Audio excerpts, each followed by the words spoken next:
돈 문제가 얽혀 있으면 참 마음도 아프고 현실적으로도 참 어려운데 또 그게 가족 사이에 일어난 일이라면 더 복잡하고 더 마음이 찢어지겠죠. 최근에 뭐 연예인 박수홍 씨 그리고 골프 선수 출신 박세리 씨가 이런 또 일을 겪어서 많이 또 입에 오르내리고 있는데요. 그런데 앞으로는 가족의 돈은 내 돈. 예, 이런 등식이 이제 앞으로는 깨질 수밖에 없다고 합니다. 슬기로운 법률 생활 시간 법무법인 길도 윤예림 변호사와 함께 짚어보죠. 안녕하세요. 안녕하세요. 윤예림 변호사입니다. 기존에는 그리고 지금까지는 가족끼리의 돈 문제를 법적으로 처벌할 수가 없었던 거잖아요. 네네. 그런데 친족 상도례 때문에 그랬었죠. 친족 상도례. 네, 국회는 1953년에 형법에 친족 상도례 이 조항을 도입을 했어요. 네. 국가가 가족 간 재산 문제에 개입했다가 오히려 가정을 파탄에 이르게도 할 수 있다. 한국의 공동체 가족주의 정서가 이제 입법 취지로 들어온 거죠. 가정 안으로 법이 들어가서는 안 된다. 뭐 이런 취지. 맞습니다. 일단 친족 상도례에 대해서 잠깐 살펴보면요. 권리 행사 방해, 절도 관련 범죄, 공갈, 사기, 횡령 관련 범죄에서 규정이 되고 있고요. 법은 이렇게 규정하고 있습니다. 그러니까 직계 혈족, 배우자, 동거 친족, 동거 가족 또는 그 배우자 간에는 위에 말씀드렸던 어떤 경제 범죄에 있어서 형을 면제하고 또 이 제가 방금 말씀드렸던 이 친족들 외의 친족들이 이런 또 범죄를 정하면은 고소를 해야 기소를 할 수 있는 조항이 있었습니다. 그래서 부모와 자녀 등 직계 혈족과 배우자, 함께 사는 친족, 그러니까 8촌 이내의 혈족이나 4촌 이내의 인척을 이야기하는데 함께 사는 친족 등이 사기, 절도, 횡령, 권리행사 방해 이런 범죄를 저질렀을 때 검찰은 대부분 공소권 없음 처리를 해서 재판에도 못 가게 했었습니다. 함께 살지 않는 아버지가 아들의 재산을 횡령해도 이 법에 따라서 처벌할 수가 없고 배우자 간의 사기 범죄도 마찬가지였습니다. 이 규정 때문에 처벌을 할 수가 없으니까 네. 고통받는 피해자분들의 사례가 많았어요. 몇 가지 간단하게 소개해드리면 지적장애 3급 장애인 A 씨가 있었는데 A 씨는 이제 아버지가 세상을 떠난 뒤에 작은 아버지 부부와 함께 살았는데 작은 아버지 부부는 이제 A 씨와 4년 동안 함께 살면서 A 씨가 20년 동안 돼지 농장에서 일하며 받은 퇴직금, 상속재산 2억 3,600만 원을 가로챘습니다. 네, 검찰은 A 씨가 이들과 함께 살지 않았던 4개월 동안 빼앗긴 1,400만 원에 대한 피해만 인정을 해서 기소를 했습니다. 나머지 대부분의 금액에 대해서는 친족 상도례 때문에 재판에 넘길 수 없다고 판단을 한 것이죠. 같이 사는 기간에 이 사람들이 돈을 이제 가져갔으니 함께 사는 동거 친족이니 이거는 처벌할 수 없다. 또 여러 가지 새아버지를 횡령 혐의로 고소하신 분, 파킨슨병을 앓는 아버지를 대신해 아버지의 자녀들을 업무상 횡령 혐의로 고소하신 분들, 돌아가신 어머니의 예금을 횡령한 혐의로 동생과 동생의 배우자를 고소한 사건에서도 모두 친족 상도례 때문에 불송치, 그러니까 기소가 아예 안 되었습니다.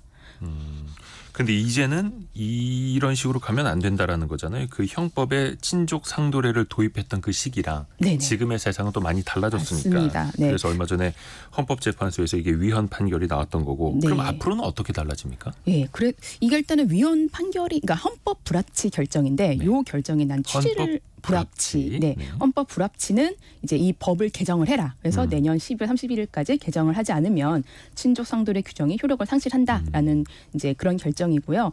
일단은 그 법 자체는 유효한데 네. 이 효력은 즉시 중단이 되었습니다. 결정난 날로. 위헌은 그냥 그 당시 그냥 그 즉시 무효가 되는 것이고 조금 차이는 있는데 네. 이제 어쨌건 현재로서는 이제 이 친족 상도례 효력은 중단이 된 거고, 이 결정 이유를 좀 살펴보면은 피해자와 가해자 사이에 실제 어떤 유죄 관계가, 그러니까 유대 관계가 존재하는지도 묻지 않고 기소도 할 수 없다라고 하는 거는 좀 과도하다. 또 미성년자나 장애인 등 취약한 지위에 있는 가족 구성원의 경제적 착취가 용인될 수도 있다. 그리고 아까 말씀드린 것처럼 기소 자체가 안 되니 재판으로 넘어가지를 못하니 피해자가 형사사건 재판에서 재판 절차 진술권, 형벌권 행사 요구 이런 부분들이 제한될 수 있다라는 부분들이 이제 그런 부분 이제 그런 이유를 들어서 이 헌법 불합치 결정을 냈고요.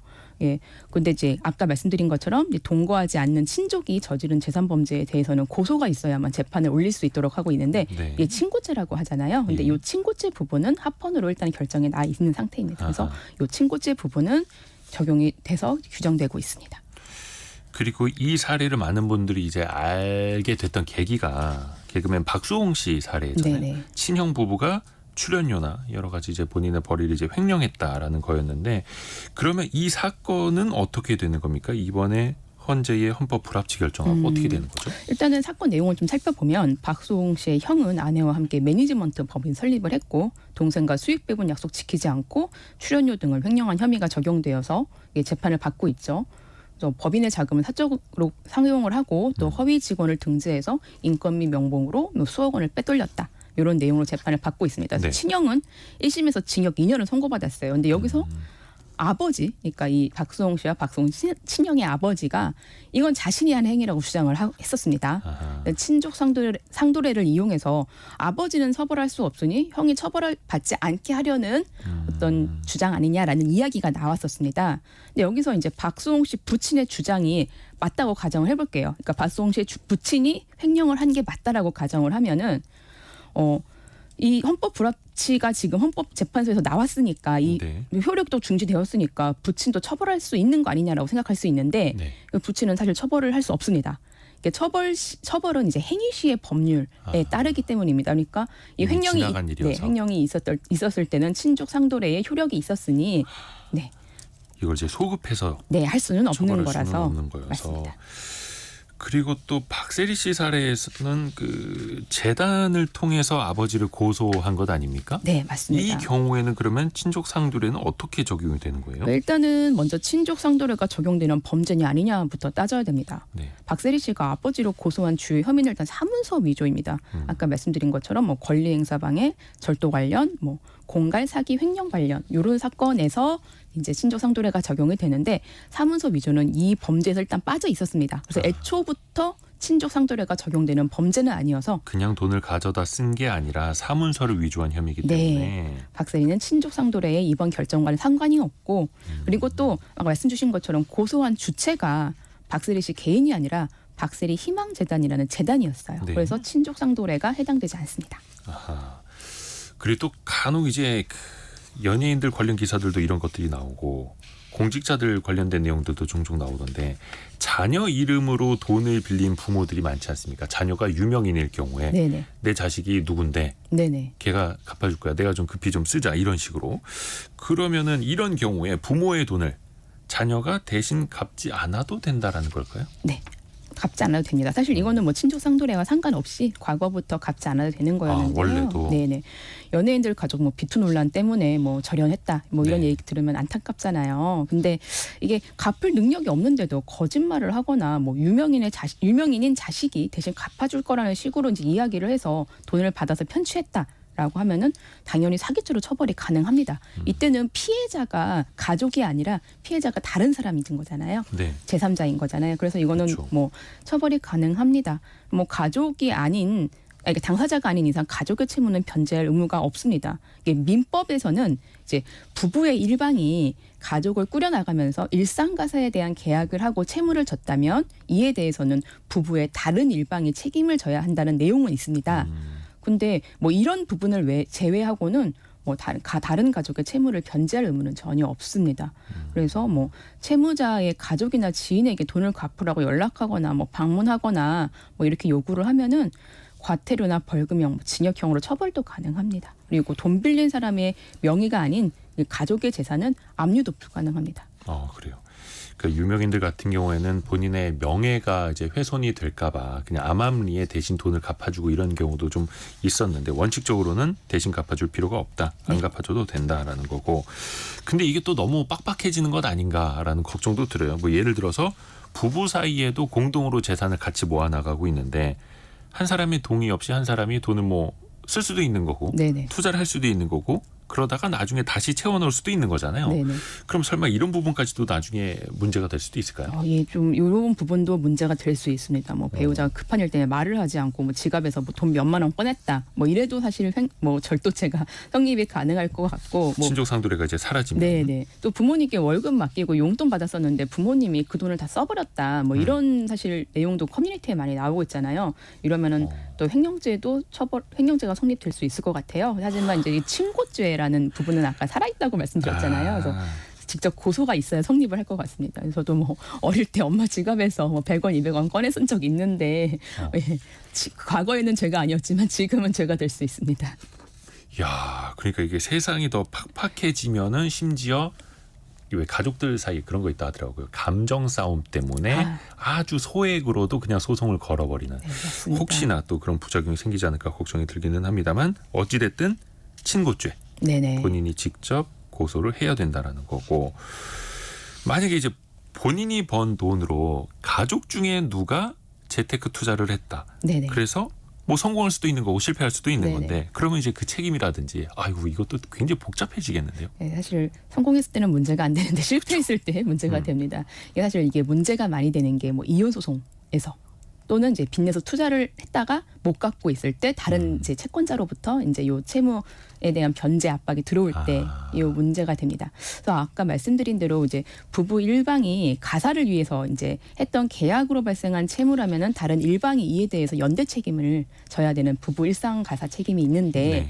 다만 빚내서 투자했다고 못 갚았다 뭐 이랬다고 해가지고 다른 일방이 갚아줘야 될 의무는 없습니다. 아까 말씀드린 대로. 그리고 또 이혼 소송에서 이게 그러니까 투자를 해서 전체 공동 재산의 감소를 가져왔다. 그래서 이거는 내 채무가 아니라 상대방의 특유의 채무다. 그래서 이거는 재산 분할 대상이 아니다라고 하는 주장 많이 나오거든요. 아하. 네. 근데 이럴 때는 사실 뭐 투자로 감소된 공동 재산에 대한 기여도를 좀 낮게 평가받을 수도 있고, 아니면은 이거는 정말 저 사람이 단독으로 했던 어떤 채무다라고 해서 단독 채무로 결정이 날 수도 있습니다. 이게 가정의 운영과 상관없는 빚인데 재산 분할에 이제 계산에서는 포함되지 않아야 된다라는 주장이 받아들여지는 경우도 있고요. 그래서 재테크하실 때는 이제 뭐 과도한 금원을 투자하시는 거 피하셔야 되고 당연히 배우자분과 또 상의하셔야지 해야 됩니다. 과도한 단독 채무를 졌을 때는 이혼 시 재산 분할할 때 더 불리해질 수도 있는 거네요. 네, 맞습니다. 특유 재산이라는 얘기만 최근에 그 재벌의 이혼 소식 때문에 많이 들었지. 네. 특유 부채가 있다라는 것도 또 새로 알았네요. 재산에는 부채와 그냥 포함이 되는 거니까. 적극 재산과 소극 재산이 모두 포함됩니다. 그래서 혼자 어떤 손해를 봤을 때도 더 불리해질 수도 있다. 또 하나가 이게 그 유산 가지고 분쟁 벌어지는 경우 굉장히 네. 많습니다. 아니 아버지 왜 누구는 더 많이 주고 왜 누구는 더 적게 주십니까? 네네. 막 이런 식으로. 네. 이것도 재판까지 가는 일이 굉장히 많죠. 예, 많습니다. 예를 들어서 부모가 장남에게 모든 재산을 증여한다, 뭐 상속한다, 뭐 이런 유언장 쓰시고 돌아가시는 분들도 있고, 뭐 아들에게만 준다, 뭐 이런 식일 수 있는데, 이제 만약에 장남에게 모든 재산을 증여한다라고 했을 때 동생들은 소송을 할 수 있습니다. 그러니까 자녀라면은 법적 상속분의 절반은 받을 수 있도록 규정한 민법에 따라서 유류분 반환 청구 소송을 할 수 있는 것인데요. 그러니까 어떤 유언장이 따로 있었더라도요. 네네. 그러니까 뭐 예를 들어 설명을 드려볼게요. 예. 3남매인데 부모님께서 장남에게만 모든 재산을 상속하겠다는 유언장을 쓰신 거예요. 예. 그러면은 원래는 이게 3분의 1씩 나눠야 되는 재산을 한 명이 모두 다 가져가게 되는 거잖아요. 네. 그럼 다른 자녀들은 한 푼도 못 받게 되는데, 민법에서는 자녀라면은 요 3분의 1씩의 반, 그러니까 6분의 1씩은 받아야 된다라고 정하고 최소한은 있습니다. 얼마 줘야 된다. 네네. 자녀니까. 네. 그래서 뭐 이렇게 그 자녀 같은 경우는 2분의 1로 정하고 있고요.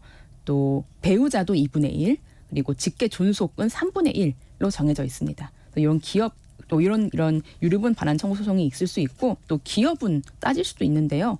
공동 상속인 중에서 피상속인에게 이제 특별하게 부양했거나 돌아가신 분을 특별하게 부양했거나 돌아가신 분의 재산 유지나 증가에 특별하게 기여를 했을 때는 법원이 이런 공을 평가해서 기여분만큼 상속재산을 더 가지고 갈 수 있도록 한 제도도 있습니다. 그래서 상속재산 분할 심판 청구해서 기여분 따져서 청구할 수도 있습니다. 근데 얼마 전에 헌법재판소에서 헌법 불합치 결정 나온 게 있잖아요. 네네. 그게 이 유류분 제도 아닌가요? 맞습니다. 헌법재판소는 4월달에 예. 유류분 제도에 대해서 이제 헌법 불합치 결정을 했고 효력이 즉시 정지되었습니다. 돌아가신 분의 뜻과는 관계없이 특정 가족에게 법정 상속분 일정 비율을 보장하는 유류분 제도가 현실에는 맞지 않는다고 하는 취지예요. 그냥 혈육이라는 이유로 의무적으로 얼마를 주는 게 이건 네네. 맞지 않다. 그러니까 유류분 자체는 정당한데 형제자매의 유류분까지는 좀 헌법에 맞지 않는다라고 하는 거죠. 형제자매 같은 경우는 3분의 1까지의 유류분이 인정이 되거든요. 돌아가신 분의 형제, 자매까지. 맞습니다. 그럼 부모 자녀나 배우자의 경우에도 뭐 폐륜적인 상속인들에게는 뭐 유류분까지 줄 필요가 있냐라고 하는 판단이십니다. 그래서 유류분도 그렇고 친족 상속에도 그렇고 이제 변화하는 사회 속에서 가족의 의미나 좀 범위도 달라지고 있고 법도 이에 따라 변화해야 된다는 헌법재판소의 판단이 최근 연달아 나오고 있었습니다. 그러니까 이제 어르신이 돌아가시기 전에 나한테 진짜 살아서 못된 짓만 한 자식한테는 1원 한 푼 주고 싶지 않은데 왜 저 녀석에게까지 내 재산의 일부를 줘야 되느냐. 네네. 나는 싫다 하는데 현재는 법적으로도 6분의 1은 줘야 된다 이렇게 되어 있는 거고. 네네. 근데 이게 앞으로 어떻게 되는지는 또 국회에서 법을 개정을 해야 된다는 맞습니다. 거네요. 윤예린 변호사 통해서 살펴봤습니다. 고맙습니다. 네, 고맙습니다.